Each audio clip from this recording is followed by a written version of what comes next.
Today from the global lane, beyond spy balloons, Chinese agents hunt down dissidents from stations inside the U.S. and around the world. Dale Hurd's shocking report. It's outrageous, and as you know, China would never allow this in their own country. Political and cultural terrorism, the far left's plan to foment a second American Civil War. I believe it's very much avoidable at this point, but the left is pushing for it. If we want to defend our freedoms, we all have to stand up. Governor Sarah Huckabee Sanders announces universal school choice in Arkansas. Will blue states soon follow her lead? More Democrats are beginning to support the idea. Sort of the let a thousand flowers bloom approach makes a lot of sense. Is the U.S. military focused on fighting to defend the country from its enemies, or for same-sex marriage and a woke agenda? With a little girl raised by two moms. And it's all right here on the global lane. Beyond the spy balloons, a network of Chinese agents is at work right here in America. Their mission is to hunt down, intimidate, and even kill pro-democracy dissidents. In cities across the U.S. and the world, these agents operate out of so-called police stations. Dale Hurd brings us the details. Above this noodle shop in New York's Chinatown, agents of the Chinese Communist government operated an overseas police station for years. There are more than 100 of them worldwide. They don't usually look like a police station. They may only be back rooms, but they're staffed by Chinese government officials. The police stations, along with so-called aid stations across the U.S., are used by the Chinese government to harass and threaten pro-democracy Chinese immigrants to stop speaking out against the regime and go back to China, even kidnapping them if necessary. One of their targets is Li Jianji, a pro-democracy activist who was tortured repeatedly in Chinese psychiatric hospitals before he was able to flee to the U.S., where the persecution has continued. Xi, who does not speak English, told us Chinese government hitmen in the Los Angeles area have tried to kill him 3 times, twice with a car and once by stabbing him in the neck, calling him a traitor as they fled the scene. Chinese government agents and supporters regularly film and disrupt pro-democracy demonstrations in American cities. They warn activists they're being reported to Beijing and that their family back home will be arrested. A recent New York Times report made it look like the FBI is on the case, highlighting a raid on that Chinese police station in New York's Chinatown. But that raid happened last fall, and the FBI didn't shut it down, it only gathered evidence. When we asked the FBI if it's closed any of the Chinese police stations across the U.S. or brought charges against anyone, it declined comment, saying that FBI Director Christopher Wray's testimony to the Senate Homeland Security Committee last year would serve as the agency's statement on the matter. We are aware of the existence of these stations. I had to be careful about discussing our specific investigative work, but suffice to say, I can tell you from an FBI director perspective, I'm deeply concerned about this, and I'm not going to just let it lie. Chinese democracy activist Jingyu Wang is a U.S. resident now living under police protection in the Netherlands, where Chinese agents have repeatedly harassed and threatened him. He was in prison for 2 months in Dubai at the request of Chinese authorities and has had to fight off a knife attack in the Netherlands. How can I help you? Why you call me? This is a phone call he recorded from the Chinese embassy in Norway, saying he's been reported to police as having a bomb. The Chinese government has imprisoned his parents to force him to return to China. They asked me go to Rotterdam, Chinese overseas police station for surrender, and they asked me go back to China. They asked me thinking about my parents from 2022 February to 2022, I think, April. Almost every day they will make over 100 phone call to me. Every day, like 3 a.m., 4 a.m., keep make phone call to me. The CCP is attempting to impose its control in every country around the world. China expert Bradley Thayer believes one reason for the lack of action by the Justice Department has been a failure by American leaders to face up to the China threat. The lack of responsiveness regarding the China threat is something which has plagued us for decades. This lack of concern, which plagues the American elite, and that would be universities, media, so many of our political leaders, Wall Street, Silicon Valley. Li Jianji wishes the FBI would do something. He told us he reported the attempts against his life to the FBI, but it never responded. Dale Hurd joins us with more. Dale, we heard FBI Director Chris Wray say he's deeply concerned about these Chinese police stations and he won't let it lie, yet few have been shut down. So is the FBI monitoring them for surveillance to gather intelligence on Chinese activities in the U.S.? What's the reason for allowing them to remain active? Well, I hope the reason is not because most of these pro-Chinese, these pro-democracy activists are Republicans and Trump supporters. The best reason is, as you mentioned, it could be a counterintelligence gold mine, but I doubt it because you basically have mobster-like activity here where they're calling and intimidating people and so forth. The most likely reason simply is they just don't care enough about the Chinese threat, and we go over that in the story. That's been a recurring problem in our government, is our leaders just not taking the Chinese threat seriously. Well, let's talk beyond the FBI. Why hasn't the U.S. Congress done something about this? And is there any hope with Republicans now in charge of the House and the newly formed bicameral Congressional Executive Commission on China going to make a difference?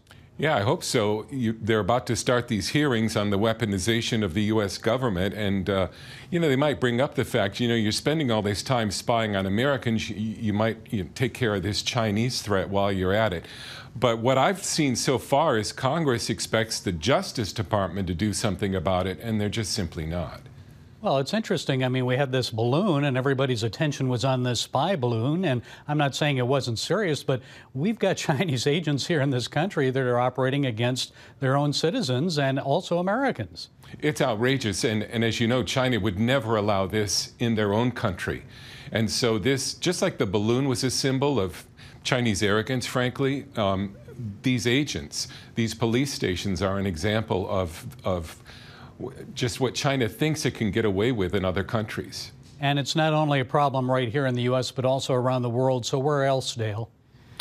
Virtually any developed nation of any substance has Chinese overseas police stations, and very few have done anything about it. Ireland has, the Netherlands has acted against one, but some countries have cooperated with the Chinese. Italy, it's a scandal, and South Africa. So they're virtually everywhere, and they've frankly been very successful at their job, which ultimately is harassing dissidents into returning to China, threatening them and getting them to go back. Well, a lot of businesses, a lot of these countries, and I know in Africa, getting money from the Chinese. That may be why they're looking the other way. Yeah. Okay, Dale Hurd, thank you, Dale, for this compelling and insightful report. We appreciate it. Thank you, Gary.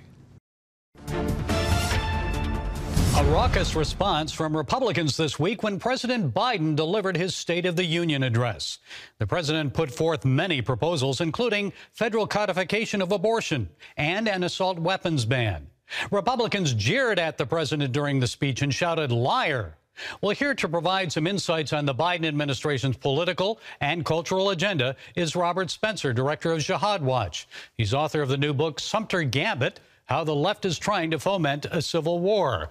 Robert, it's always good to talk with you. So most Americans know you as a terrorism expert, but in this case, with your new book, you focus on political and cultural terrorism. So tell us what you thought of the president's speech last night, the raucous reaction from some Republicans. What's really going on here? Well, a lot is being made of the reaction of the Republicans as if it's some kind of unprecedented rudeness to the president. But it has to be understood in the context of the fact that this president is the very first in American history to declare that his principal opponent and his legitimate opposition and essentially half the electorate are outside the bounds of acceptable political discourse and are essentially traitors to the republic. And he extended that in the State of the Union address. repeating his nonsense about the January 6th so-called insurrection, the threat to our democracy that it supposedly constituted, and pushing for his radical far-left agenda that would encroach further upon the freedoms of Americans. And so in light of all that, I think the Republican response was actually quite muted and far less hostile than Nancy Pelosi, say, tearing up the president's speech a few years ago. Yeah, he wants unity. He's talking about unity and working together. But I remember that speech last September, very divisive. American colleges, universities, corporations are now spending millions of dollars on equity programs. Equity directors and executives are now commonplace in American society. So is this really class warfare, Robert? What is this push for equity and not equality, I might add? What is it all about? It's very much class warfare, Gary. It's all about trying to sow division between various groups in American society and ultimately making everyone a dependent of the all-powerful federal government. And the colleges and universities with their diversity, equity, and inclusion programs are working hand in hand with the government, which is quintessentially fascist, so that you have in a fascist state, you have the government working with private entities in order to enforce an ideological lockstep, and that's exactly what we're seeing here. The idea is to shame Americans who have succeeded and to enforce what is frankly also a Marxist agenda of economic leveling by the confiscation of wealth, which is essentially theft from the wealthy, and its forcible redistribution to those who are not wealthy, not necessarily, and actually in most cases, not because they have been the victims of racism or something of that kind, but simply because they haven't worked and are already accustomed to the idea of being dependent upon the government. And of course, we're seeing the media play into that as well. And I know in your book you contend that the left has gradually implemented a strategy over the years to transform the nation. This isn't a recent development here, is it? Tell us more, and why now? This all began really in the 1960s. You can actually even trace it to far before that. But in the 1960s, it really picked up speed with the anti-war, anti-Vietnam War movement that was based on the idea of, on the left, a long march through the institutions. That first there were sit-ins and takeovers of college and university administrative offices, but that strategy failed and was replaced by the idea on the left to just take over pretty much every institution in American society. And because most people have not been even aware of this as a conscious strategy, although it's been around since the 1960s, they've had remarkable success. So that now the left does indeed control the entertainment industry, the education apparatus, the government, the media. It's all one point of view and only one point of view that is acceptable. If you step out of this lockstep, then you are vilified, smeared, marginalized, demonized, and so on. But it is increasingly now, as all these groups begin to try to tighten their grip and crush dissent, that Americans are waking up to it and realizing that we have to fight back now, not in illegal or violent means, but through all peaceful avenues in order to protect our freedoms, which are gravely in peril. Quickly, Robert, do you believe civil war is unavoidable, or can we reverse course? I believe it's very much avoidable at this point, but the left is pushing for it. For example, with the drag queens and primary schools and things like that, the idea is we either accept it, sit back and go along, in which case we've lost our children and lose our culture, or we fight back in a way that they can say, see, these people are terrorists, as the FBI classified angry parents at school board meetings protesting against all this madness as domestic terrorists. And so we have to continue to resist in peaceful means, continue to speak out, and remember that every one of us has to become an activist now. Nobody is going to do this for us. If we want to defend our freedoms, we all have to stand up. Okay, the book is Sumter Gambit, How the Left is Trying to Foment a Civil War. Robert Spencer, it's always a pleasure to talk with you, Robert. Thank you. Likewise, Gary. Thank you. In his State of the Union address, President Biden said education must be an affordable ticket for the middle class. Although the president opposes for-profit charter schools and vouchers for low to middle income Americans, school choice programs are expanding in states across the nation. We'll hear with more is Young Voices commentator Elizabeth Matthews. She's a former professor and university administrator. Elizabeth, you contend that lower income Americans, particularly those in minority communities, overwhelmingly support the idea of school choice and vouchers. So why do the president and Democrats oppose the idea? I think that more Democrats are beginning to support the idea, and I do think that that is the way of the future. I think in communities where folks have been trying to get out of failing schools for generations now, like in my own city of Philadelphia, where there are many students on the wait lists for charter as well as private and parochial schools, our Democratic Governor Josh Shapiro did support school choice in his platform when he was running. So I do think that's the coming wave of the future, as more than, I believe, 2/3 of Democrats do now support school choice. How about vouchers? Are they on board with that? I think there's still opposition. I think there's opposition to different ways of doing it, but I think that tax credits, vouchers, these are all potential ways to do it. And I think some have more bipartisan support than others, for sure. Well, with all the violence in many schools today, I mean, we even had a 6-year-old shoot a teacher here in Virginia. Let that one sink in a bit. A 6-year-old. Parents are now opting for private schools, but with household costs rising due to inflation, many find it unaffordable, Elizabeth. So what difference would vouchers make? Would it bring harm to the public educational system and cause a layoff of teachers?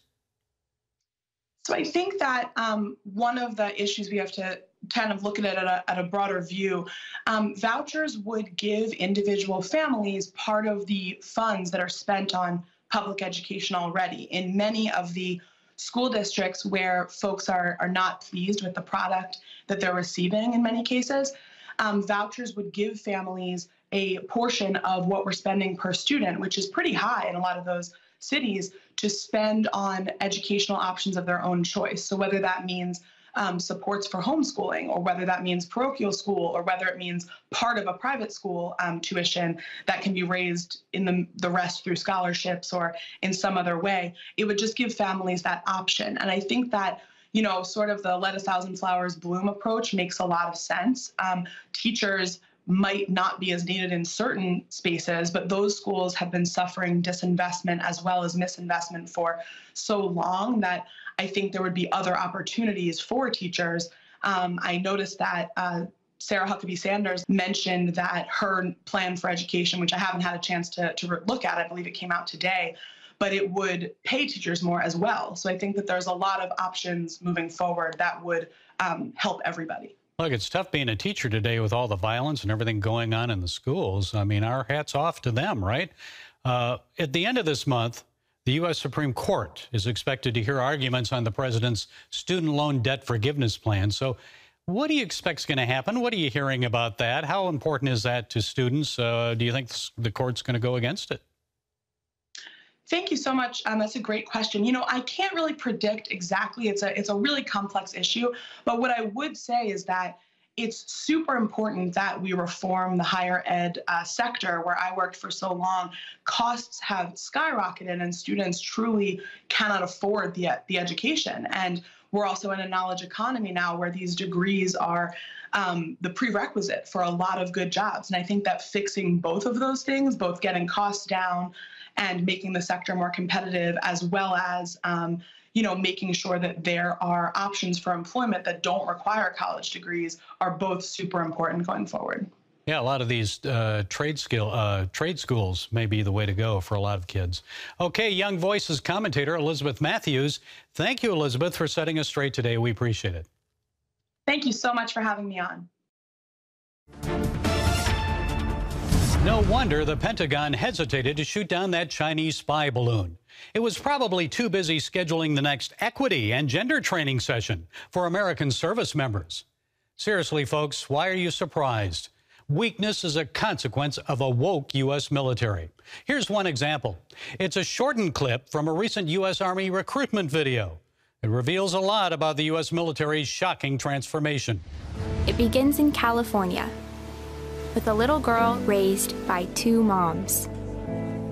I also marched for equality. I like to think I've been defending freedom from an early age. When I was 6 years old, one of my moms had an accident that left her paralyzed. But she tapped into my family's pride to get back on her feet, eventually standing at the altar to marry my other mom.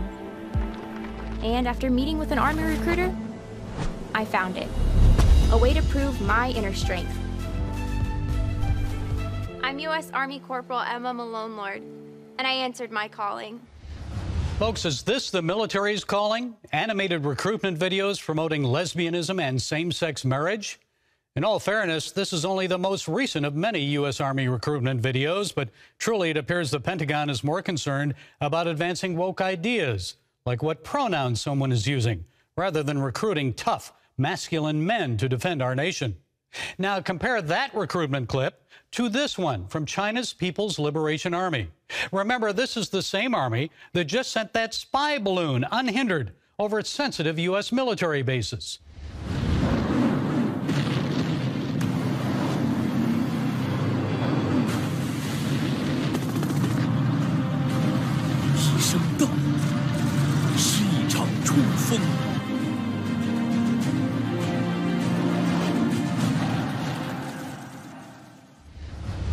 Quite the contrast. No wonder U.S. recruitment hit its lowest level since the draft ended in 1973.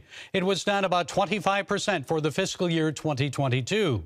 Many in our culture want young men to become kinder, gentler, and more feminine. But that doesn't work for the military.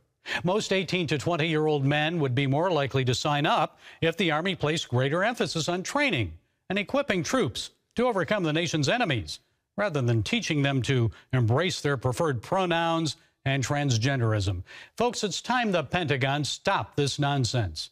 From our nation's origins in 1789 until 1947, the Defense Department was called the War Department, and for good reason.